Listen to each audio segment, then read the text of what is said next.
Hello everyone. In this video, we're going to be taking a look at an article from the Wall Street Journal. Now, this was published on February 28th. It's written by Natalie Andrews and Joshua Jameson. Now, I actually already recorded this once. I mentioned it in the previous video I just recorded. I kind of, sort of, didn't set my app I used to record my videos, my screen capture utility here, to the right screen.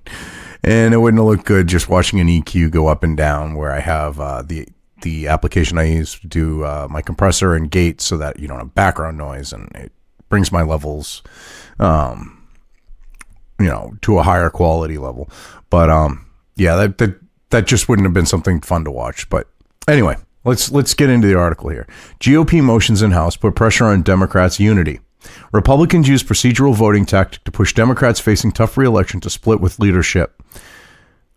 See, now, I love how they're trying to portray this, because that's not accurate.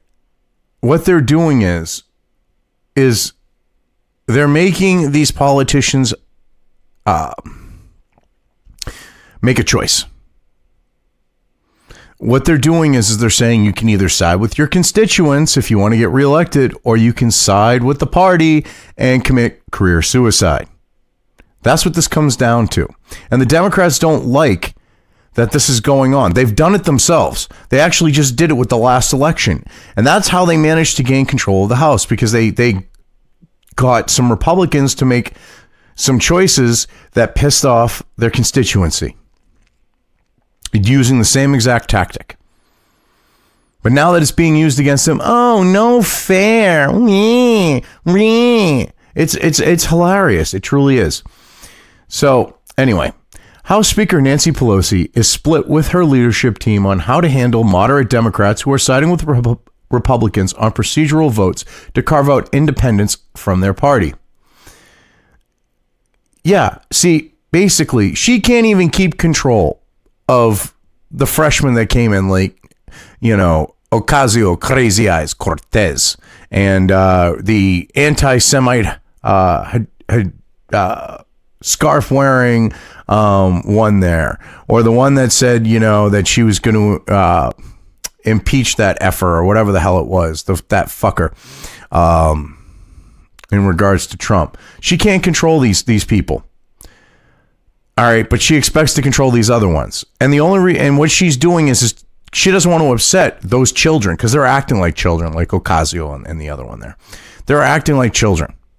Or the other two, I should say. But they're acting like children. And she should be a parent telling them to sit down and shut up. But she's not doing that. She's expecting these others to sit down and shut up, because she's afraid of Ocasio-Cortez. I mean, it's like, what is it? Ocasio-Cortez. I'm sorry, I can't even say it without laughing. Oh, God. Ocasio-Cartel. I mean, it's almost like, she's like some like drug cartel leader or some shit, and she's got the fear in them that, they're going to give her a Colombian necktie or something. I don't know. I mean, it's kind of funny, because she wants these people to fall in line with stuff that they're doing to keep those spurging idiots like Cortez happy. Mrs. Pelosi is telling members to stand together to oppose last-minute changes introduced by Republicans before votes, while House Majority Leader Steny Hoyer and Whip Jim Clyburn have permitted some lawmakers facing tough re-election races to split with the party line, several aides said. Now, I love this. Have permitted some. Like they need permission.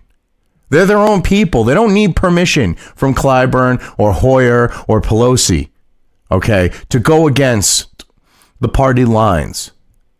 The idea was, at one time, and it was in my lifetime, that you could have Republicans and Democrats that didn't vote along party lines, and it was acceptable. Now, all of a sudden, when it comes to the Democrats, it's, no, you can't do that. And Clyburn and Whip, at least, Clyburn and Hoyer,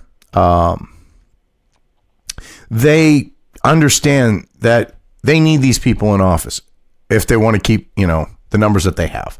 So they're willing to let it go. But there's nothing, this isn't permitted. This isn't about permission. These people have constituents that they're responsible to. And the bottom line is sometimes, just to keep their constituents from not foaming at the mouth, pissed at them, you know, because no one's really happy with their politicians in Washington, but they have to go with the idea of the constituents. You know, they have to sometimes throw them a bone. And at least Hoyer and Clyburn kind of get that. Pelosi, on the other hand, she's just a freaking alleged alcoholic, you know, who's just deranged and yeah. Anyway, put me in a different category, Miss Pelosi said Thursday. Let's make life easy. Just vote against them. Life easy for who? For you? Because you don't want to deal with like your psycho spurgs in your party, like, you know, Ocasio-Cortez, who's, you know, flat out threatened to go and put candidates up against members of her own party, your party, because you're afraid she'll do something like that? Because that's what it sounds like to me. That's what it looks like to me. Everything points to that you're afraid of these idiots. So you want these people to just fall in line. So wait a minute, aren't you supposed to be, you know, the House leader, you know, the majority leader? That means that you should be the one leading, not them. That means you should be the one acting like a parent and put them in their place.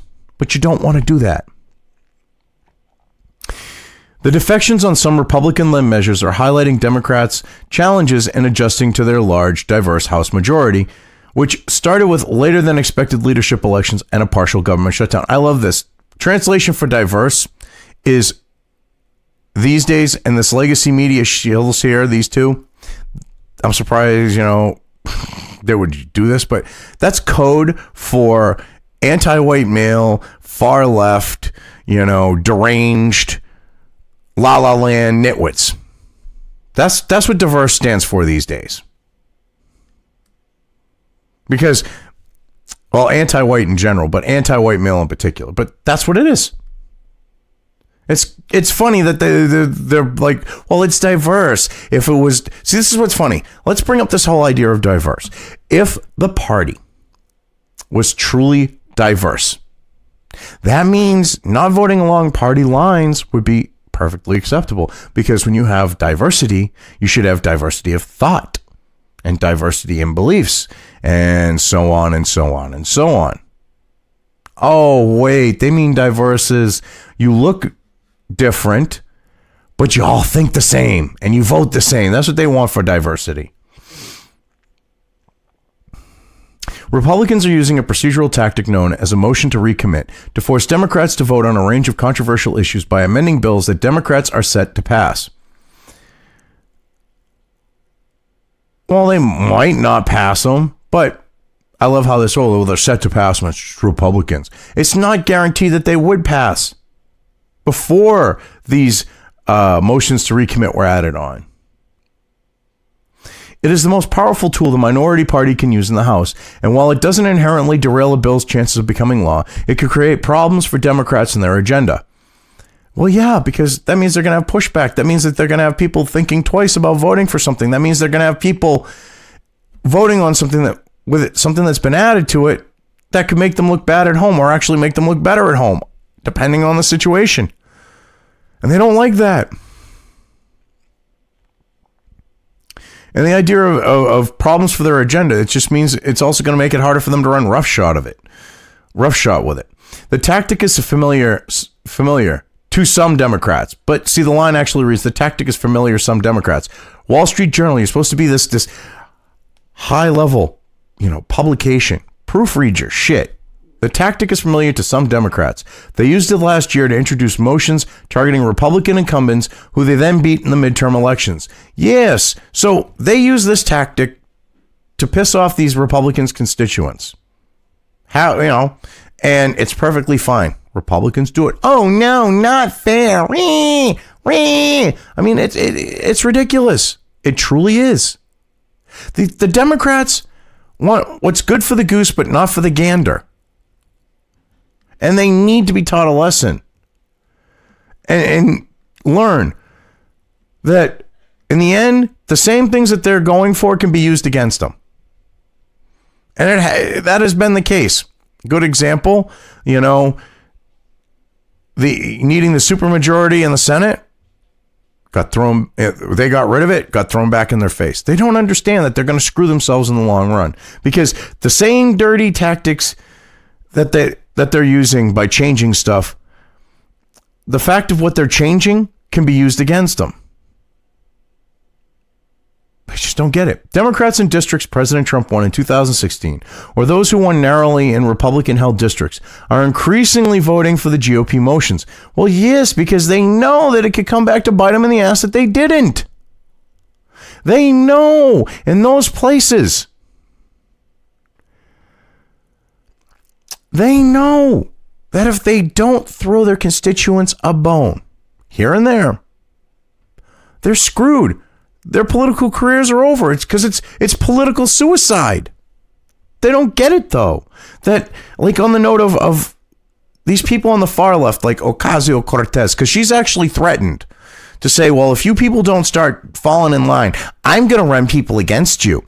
And you got Pelosi saying, just shut up and fall in line. Now, to me, that goes to show who's actually running the show. Because Pelosi's basically saying, shut up and fall in line, because she's afraid, I'm sure, that Ocasio-Cortez would do that to her. And, you know, she's basically figuring, well, I got to keep that bitch happy. So she's telling these people to shut up, as opposed to being the leader and saying, well, look, it'd be better off if we had, you know, these people keep their seats. So maybe I should, you know, tell Ocasio Crazy Eyes Cortez to stop giving me the crazy eye and creeping me out, and stand up to her and say, look, these people, if we want them in the government to vote our way on key issues, we kind of sort of have to allow them to do this.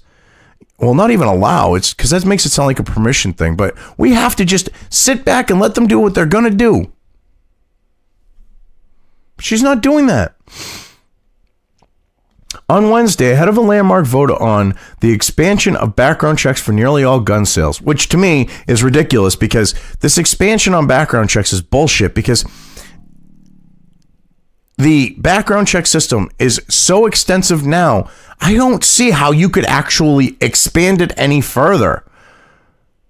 You really can't, because, I mean, the only thing left is like, you know, colonoscopy, you know, still shots and video footage so that they can, you know, map out your colon and use that as proof of who you are. It's ridiculous. But so expansion of background checks of nearly all gun sales. 26 Democratic lawmakers supported a GOP motion that added a requirement to notify Immigration and Customs Enforcement when an illegal immigrant tries to buy a gun, causing the measure to pass. So what's wrong with that? If an illegal walks into a gun shop and tries to buy a gun, if they're that fucking stupid where they don't, pardon my language, because I am trying to keep my language cleaner. I mean, that one F word here and there ain't going to kill you. But yeah, if they're going to walk into a fucking gun store, if they're stupid enough to do that and try to buy a gun, they deserve to get picked up by ICE and deported. Hell, legal residents, except for some extenuating circumstances, and it depends on the state too, but legal alien residents, a lot of them aren't allowed to carry. Why the hell should illegal think that they should be able to walk into a gun shop, buy a gun, and carry? They're not going to be able to legal carry it. So on top of this, they're going to buy a gun, they're going to illegally carry it, which is breaking the law. And they don't think that ICE should be informed of this? I mean, that's ridiculous. Mr. Hoyer is considering a rules change suggested by some members that would allow the majority to see the proposal before it is brought to the floor. Currently, Republicans introduce the legislation and then call for a vote, giving Democrats just a few moments' notice about what they are voting for, which is funny. I love how they say this. Well, the Republicans are doing this. The Democrats did the same exact thing. They did the same exact thing. And they used it against Republicans in areas where they were up for election. They used it. That's how they gained their majority in part in some of these cases. So trying to say, oh, well, the Republicans do this and they only get a few minutes. The Democrats do it and the Republicans only get a few minutes.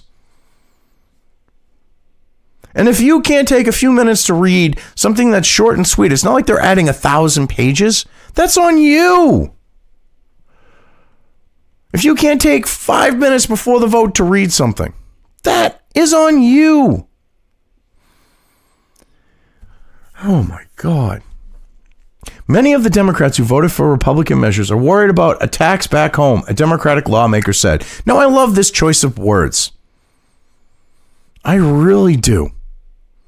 Because they're trying to make, this is propaganda, plain and simple. They're trying to make it sound like that these people are in fear of physical harm if they don't vote a certain way back home.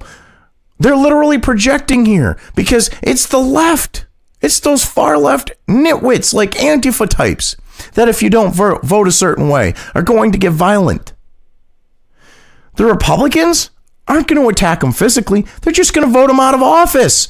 See, and that's an implication about physical attack with that. Because when you see about attacks back home, that sounds like they're worried about getting physically accosted. For them to do that, it's just sleazy here, in the, but it is the Wall Street Journal. They're not, remember what they did with PewDiePie and other stuff like that, so enough said. House Budget Committee Chairman John Yarmuth said Democrats won't be able to ward off all attacks by defecting on these votes. Hopefully, they'll realize at some point that there are going to be ads run against them no matter what they do, and these motions to recommit don't make much of a difference. He said, bullshit. Bullshit, they don't. This is what's funny.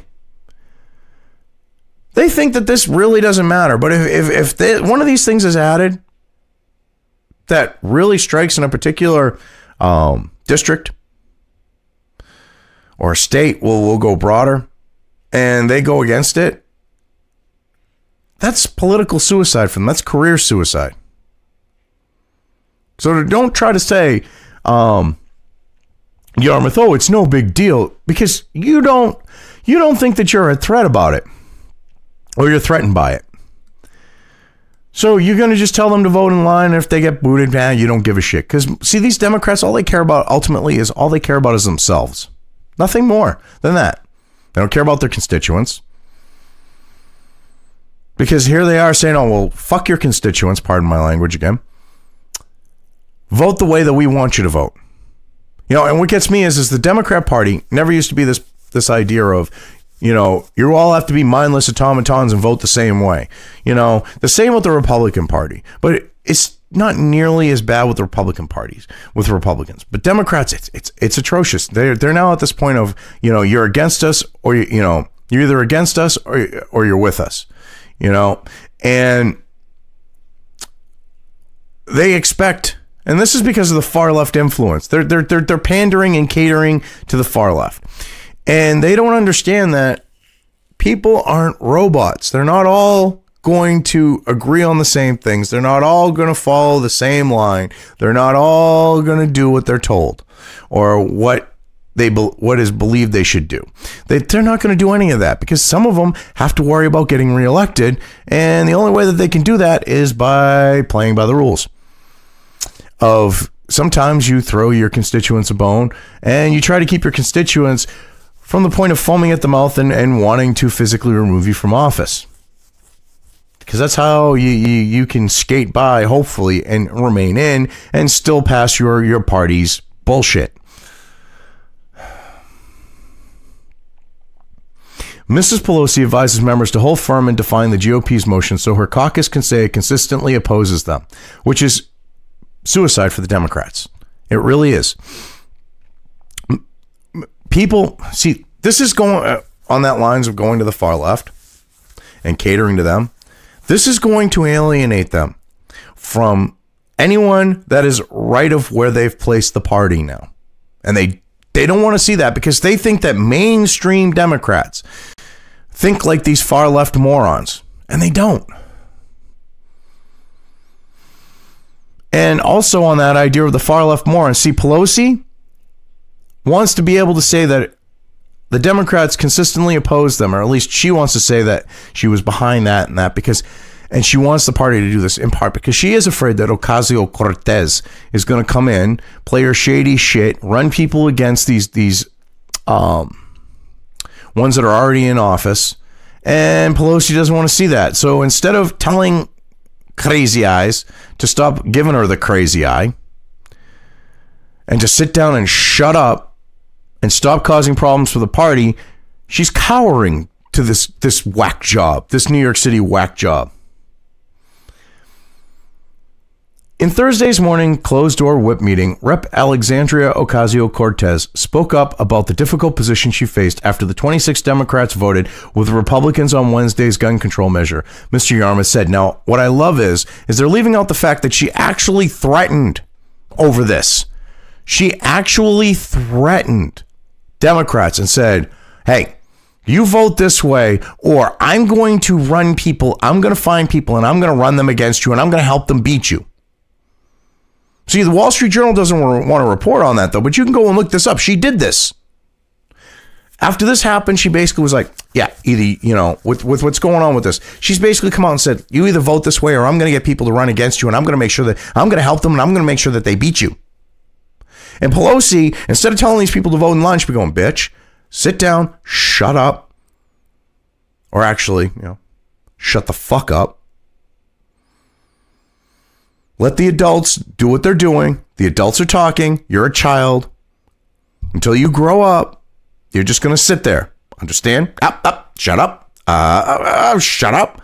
Shut up. That's what she should be doing with Ocasio-Cortez. But she doesn't want to do that because she's afraid of this socialist whack job. It's funny. She talked about how that put her in a real bind because she got a huge immigrant population and she's a very strong gun safety advocate. So, okay, she's got a huge immigrant population. Is she implying she knows that illegals voted for her? Sounds like it to me. Because regular immigrants, it shouldn't matter because if a legal immigrant goes into the gun shop, there's nothing about ICE being informed that they're trying to buy a firearm. It's only illegals. So why would this be an issue for her? Shouldn't be one. And she's a very strong gun safety advocate. Okay, yeah, big whoop. Some Democrats worried that backing the bill with the ICE provision could be seen as a vote to crack down on illegal immigration. Or it could be the fact that if an illegal is going to a gun shop trying to buy a gun when they don't have any legal grounds to do so, it might be, on the note of, hey, by doing this, we're stopping crime. Because if an illegal is trying to get a gun, odds are they're not up to any good. Just saying. Because why the hell would an illegal need to get a gun that they can't even carry legally? The second if they were able to get the gun, they don't have the ability to get permits to carry concealed. And what's funny is they're talking about gun safety.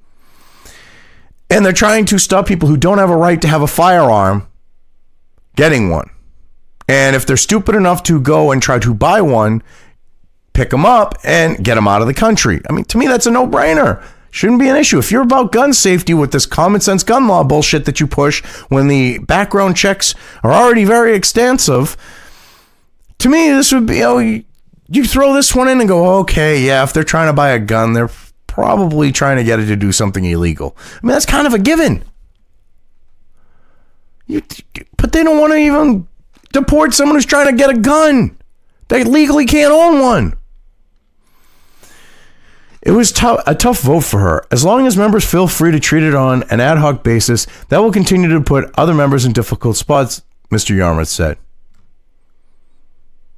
So wait a minute, having to take responsibility in regards to your constituents and maybe throw them a bone by voting for something they would want makes it difficult, puts other members in a difficult spot? Wow, dude, you are delusional. What are you saying? The hell with their constituents? A spokesman for Ms. Ocasio-Cortez didn't immediately return a request for comment. I wonder why. Ms. Pelosi is also worried about about what vulnerable Democrats, many of whom got plum committee positions, will do when faced with tough votes there, a senior Democratic aide said. Well, yes, because they've got... See, this is what's funny is Pelosi's basically admitting, and the Wall Street Journal's basically admitting, that some of these people have really nice positions on committees. Like plum, that's what that basically gets to. These are choice positions. And they might want to keep these positions. They might want to keep their jobs because they have these positions. And she's worried about what they're going to do, which would be like, oh, I don't know, voting to keep their constituents happy in order to keep their positions and their offices. Huh.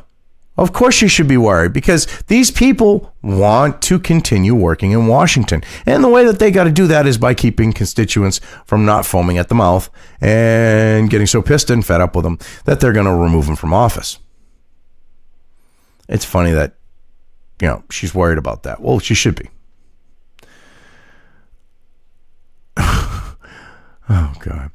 I don't think we need to draw a line in the sand that if a Republican motion passes, that's a black eye for the Democrats, said Rep. Bernie McAdams, who voted for the GOP's gun proposal this week. Well, yeah, because he knows in Utah, he kind of sort of maybe, that's kind of leaning towards gun country. I mean, Mormons, you know, they like their guns too. He voted about the, you know, and they like the fact of having legal immigration. So he's kind of in one of those positions where he's like, well, I can't say it's a black eye. And he's got to keep them happy, at least throw them a bone a little bit. Well, I'm going against your love of guns. But here, if an illegal tries to buy a gun, ICE is getting called, which saves some face with his constituents.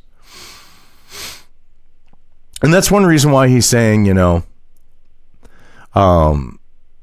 it shouldn't be looked at as a black eye. And it really shouldn't, because the party shouldn't have, everyone in the party shouldn't have to vote along party lines. I mean, they should be voting, quote unquote, by their conscience and their constituencies' consciences.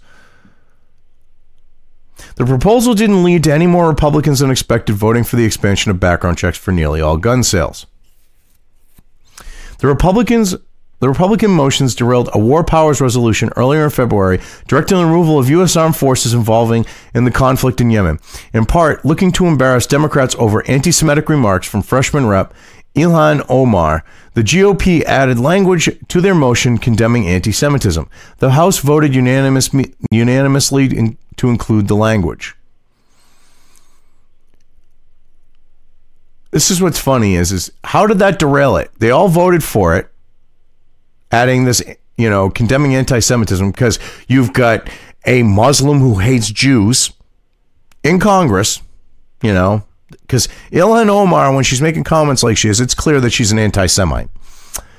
That didn't derail it, but it sure did make the Democrats look bad, because they basically, by voting on that and going along with that, said that they're condemning what she said. So it kind of screws them on their whole little unity thing. Poor babies. Republicans say they are using the power of the minority and that the Democratic support of their resolutions legitimizes their motions. Who is saying this? Because to me, that just sounds like the left trying to say, oh, well, look at them. They're trying to use it to say that it legitimizes their stuff. Well, who physically said that? Proof, sources, please, because I'm not buying that. House Minority Leader Kevin McCarthy called the consideration of changing the process a vital threat to the integrity of this institution, adding that both parties use the motions politically. Yes, they do. And now that they're being used against the Democrats, they're going, no fair, not fair. We want to change it. And what they don't realize is they're going to change the rules, and they'll end up, when they have things shift against them, when they change the rules, they get used against them. And they should realize that they maybe shouldn't screw with stuff like that. I mean, it happened to them with the Senate, because you no longer needed the supermajority. And look what happened. It got them screwed. And they were like, oh, we'll use this against Republicans, because Republicans don't want to work with us. You know, they vote along party lines. Bullshit. In comparison to you guys, they do not. Yet you want to play it like that. It's ridiculous. The move complicated the War Powers Resolution path in the Senate, with a parliamentarian rule that measure had lost its privileged status because the GOP added language, meaning it wouldn't automatically receive a vote. Oh no, so the Senate has to talk about this and it just doesn't go to a vote. Oh, wah. Big friggin' whoop. Oh no, it's not like it would have passed in the Senate anyways. It's a big challenge for us, said Rep. Ro Khanna, who's a Democrat from California, who sponsored the House's version of the Yemen bill. He said Democrats need to develop a cohesive strategy as a caucus. We can't allow this to continue because, heaven forbid, you actually have Democrats that don't vote along party lines. Oh no, not that. Jesus. They seriously think that that's how things have to be. It's either you're with us or you're against us. That's not how the world works. At least not the real world. But you people on the left, that's how you want it to work, because you want to be able to use the us against them and try to force people to join you. It's ridiculous. I mean, this just goes to show that the Democrats are in some serious shit with the Republicans doing this, and they know it, because the Republicans can keep chipping away at them. The Democrats did this against the Republicans. And you would think that they would have realized that it could be used against them when they were doing it. But no, they're so short-sighted and stupid, they don't realize this stuff. And now they want to change it and get rid of it, and they want to make it so that, you have the rest of the party catering to the far left so that Ocasio-Cortez doesn't, commit all these coups politically on the note of getting these Democrats out. It's so funny. Instead of, the party as a whole and Pelosi as the leader of the party in the House, taking them aside, sitting them down and telling them to sit there, shut up and do what they're told, they're afraid of them. Anyway, as you can see, this is just ridiculous. But anyway, I've covered this well enough. I'm just going to leave things here. If you liked this video, depending on where you are watching it, please give it an upvote or thumbs up. If you want to know when new content of mine hits the internet, don't forget to subscribe to one or more of my social media or video accounts listed here. Also, with YouTube, don't forget to ring that bell. You can find all of my video content on both BitChute and YouTube. This may not be the case with other places I upload to, but I will try to minimize this happening. You are always welcome to interact with me at any of these sites on the list, so feel free to do so. If you have anything you want me to cover in a video when it comes to news or current events, send it right along to me. I will try to do my best to cover it. As always, thank you for watching.